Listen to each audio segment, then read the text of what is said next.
decreased, and you know, we went from, it's never really extravagant with grocery spending, but when we were making lots of money, I would go, I had a list, I'd buy what we need, and I didn't give a lot of thought, didn't look at prices very much.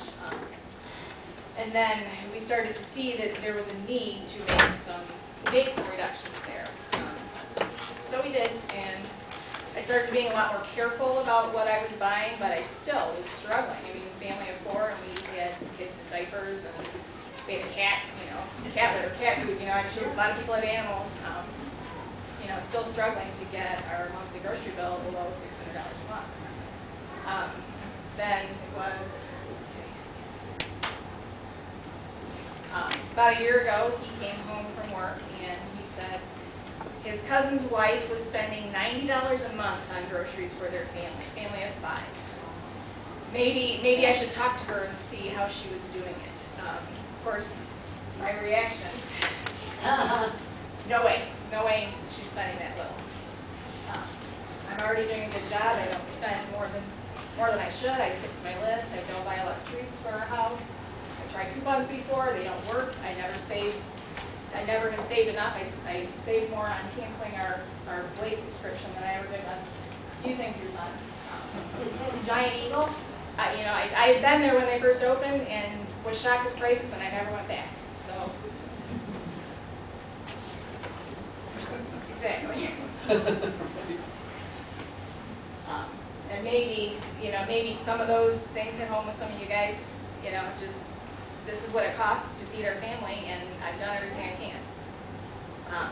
So about 2 weeks after that, I never did talk to his cousin's wife. And we did kind of find out that what she was feeding their family was probably not going to work for our family, because there's a lot of processed foods and a lot of things that we don't eat, or, you know, we eat a combination of a lot of fresh foods and processed foods. But about 2 weeks after that, there was an article in the Blade about couponing, and it caught my eye because he and I had just had that conversation. So I read the article. I was still very skeptical, but there were a couple websites listed in the article that I thought, you know, at least I can check it out and see what it's all about. I was amazed at the number of coupons that are available to print from the internet, and the high dollar value that they were, and the types of products that they were actually, yeah, there's a lot of coupons for processed foods, but there's a lot of coupons for organic foods and fresh foods, and you know, even if you can cut 50% off the cost of your household goods like laundry detergent, toothpaste, all of those things, you know, that's going to make a significant impact. So regardless of what you eat or the type of menu that you do for your family, you're going to be able to see savings no matter what. Oops. What did I hit, Ron? You were hitting that red button. I think you might have taken it off.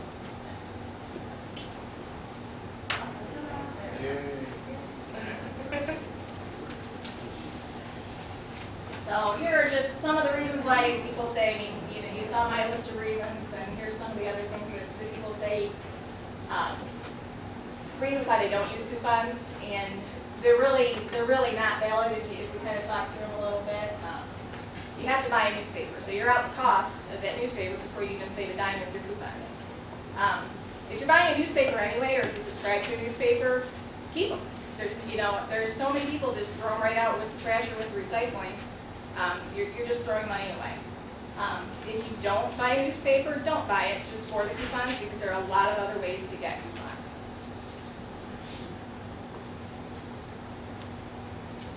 Clipping coupons is time consuming, and yes it is, clipping coupons and organizing coupons and knowing where to find what you want when you want to find it, it can be time consuming. You don't have to think you have to get every deal out there, though. You know, if you start small, just start with a few things and see how that goes, and then you'll eventually do more and more. Start slowly, and don't think you got to hit every deal at every store every week. You know, just focus on one store where you like to shop. And if you don't like clipping them, you can just keep the newspaper inserts full. Write the date, and if it's a smart source insert, you write that on there. There are, and Kevin's passing out now, there are a ton of websites out there that help you match coupons that are available with the sales prices at the stores. So you don't have to do that research. You can go and click on Kroger, and it'll list just about every item that's on sale on a coupon and where you can find it, whether it came from the newspaper or whether it came somewhere that you can print on the internet. Just another thing about time, I spend about 3 hours a week on couponing. It's kind of a hobby of mine, and I don't know, not everybody might love it the way that I do, but it's become fun. It's kind of like a mission for me to it's fun for it. So Mission impossible. every day, I spend about 10 minutes a day kind of looking to see if there are any new deals posted.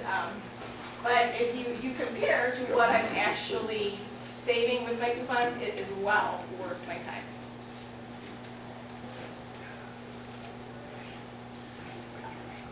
There are no coupons for the things I buy, and I kind of touched on that already. Everybody buys toothpaste, laundry detergent, deodorant, regardless of the type of foods you buy. There are coupons for organic products. There are coupons for produce even. I was shocked to find that. It's not going to be every week that you're going to get those types of coupons, but they're out there. So if that's what you buy, you're going to save regardless.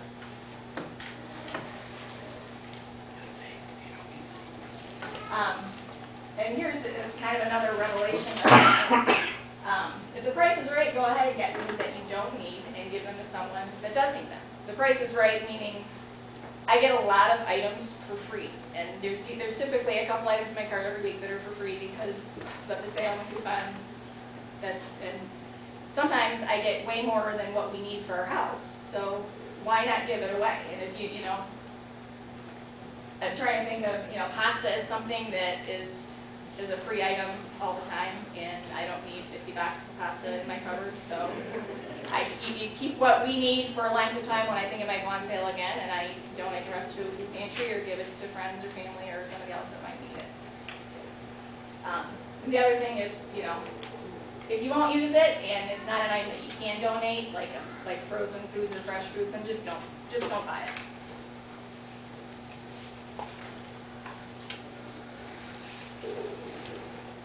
Store brand is still cheaper.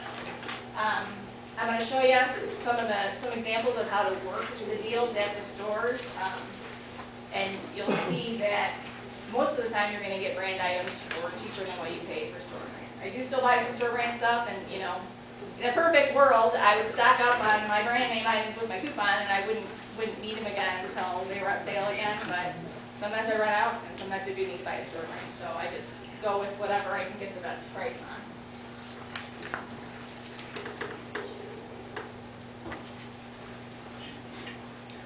This is just a picture I took. I just kind of collected some things out of my cupboards and out of my refrigerator that I've gotten for free just in the last few months. You can see a variety of stuff. I mean, there's snack foods there, there's toiletries, there's a lot of packaged foods, but there's pasta, there's yogurt, so I'm guessing that, everybody can see some things up there that they would use in their house. I wanted to mention the article that I read, why it made me skeptical, was because when the media features couponing, they always want to focus on the most extreme situations. So they take that shopping trip where your coupon shopper goes in and brings up $200 worth of groceries and it walks out of the store paying $5 out of their pocket. That's not. I mean, maybe that's going to happen. I guarantee they're not getting food for their family to eat, and they may be doing 10 transactions back to back so that they can use multiple coupons in one visit, and they're probably going home with, toilet paper and toothpaste and, 100 boxes of pasta. But you can save hundreds of dollars every month. We spend about $200 a month less now than what we did before I started using coupons, and I'm actually bringing home about $300 worth of product in coupons every month. So that's where the ability to give to others out of that happens.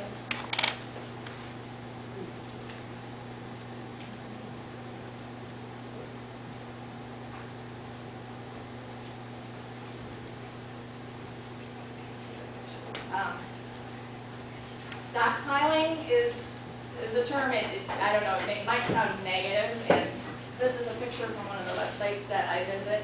This is actually someone's home, and this is what they've been able to do to store up food for their family. I'm going to talk a little bit about excess in a couple slides. And what maybe that looks like. You know, everybody is different, and I'm not in a position to judge, but it's just an example. The majority of the things on the shelves here probably were free at some point with coupons. The theory behind it is to buy what you're going to need in the future that you can get for free or cheap now, and buy it in large enough quantity that you will last until the next sale. Now that's ideal. Obviously, you're never going to know for sure how much you're going to need, and you may not, depending on how many coupons you have for an item, you might not be able to get as many as you would like to, but that's just the theory. How do I know a stockpile price? If you're getting it free, obviously, however many coupons you have, get that many, and especially if it's something that you can give away. If you get too many, you just donate it. Cheap, of course, is a little more difficult to define, but once you start using coupons, you get an idea of what those prices are. For me, a box of cereal, I'll never pay more than $1 for a box of cereal, and usually I can get it for 50 cents or less. My kids drink, we go through juice, probably a bottle of juice a week, and it's kind of the same thing. If I can get it for under $1, I usually will stock up. So anyway, just I have in my mind some of the prices that I know I'm willing to pay, and there's sometimes like 4 gram went without Cocoa Puffs for a couple weeks because I didn't want to pay $2 for a box of Cocoa Puffs, so I ate it until they went on sale. Honey Nut Cheerios were just fine. They're foreign too. Yeah, exactly. I know. That's it. In our house we eat kind of a combination. I buy a lot of fresh produce, and we also eat some processed foods too. Everybody is different, and how what healthy looks like for everybody is different. So, and as far as stockpiling, how much to buy, I guess initially consider what you would use of certain products in a 3 to 4 month period. Like for cereal, I know some people that have teenagers at home, they might go through a box of cereal a day. So it might seem like a lot, but if you can get a box of your favorite cereal for 40 cents, it would it wouldn't be out of line to buy 20 boxes at a time if you were able to get that price on all the boxes.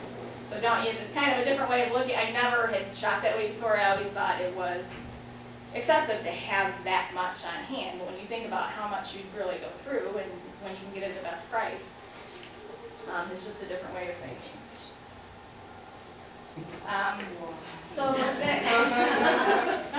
I was looking for some pictures to use, and I came across these, and I guess... Is that a grocery store?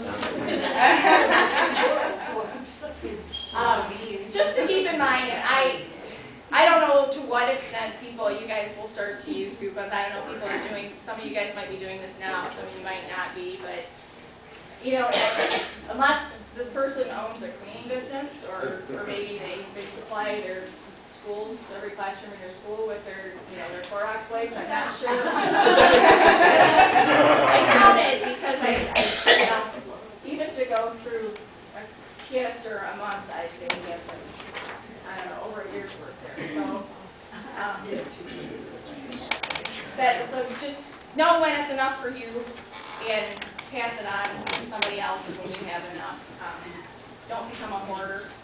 I found a couple of scriptures that actually I was looking for something, because I know this is in the Bible too, about planning and planning for the future and planning for lean times, and that's actually what I was looking for, but I think what God wanted me to see was that, just that if you read I'll read the second one. When you harvest the grapes in your vineyard, do not go over the vines again. Leave what remains for the poor, the fatherless, and the widow.